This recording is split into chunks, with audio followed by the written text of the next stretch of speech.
बातमी आहे सिंदेवाही येथून। उन्हाचा पारा 44 अंशाचा पल्ला पार केला असून उष्णतेमुळे नागरिकांच्या जीवाची लाही लाही होताना दिसून येत असताना अचानक गुरुवारी भर दुपारी ढगांनी आकाश झाकलं गेलं आणि वादळी वाऱ्यासह अवकाळी पाऊस झाल्याने भर दुपारी अंधाराचं साम्राज्य पाहायला मिळालं।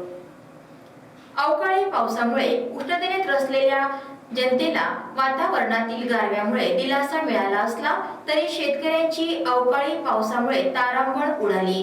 सिंदेवाही तालुक्यात उन्हाळी धानाचं उत्पादन घेतलं जातं। उन्हाळी धानाचं काही शेतकऱ्यांचे धान चुराई होत असल्याने सुरलेले धानाचे पीक उघड्यावर उन्हात सुकवण्यासाठी ठेवलं जातं। मात्र अचानक झालेल्या पावसामुळे तारांबळ उडाली आणि काहींना नुकसानीचा सामना करावा लागला। वातावरणातील बदलामुळे भर उन्हाळ्यात दुपारी गरमी, पाऊस आणि पहाटे थंडी या तिन्ही ऋतूंचा प्रत्यय येत असल्याने आश्चर्य व्यक्त होत आहे।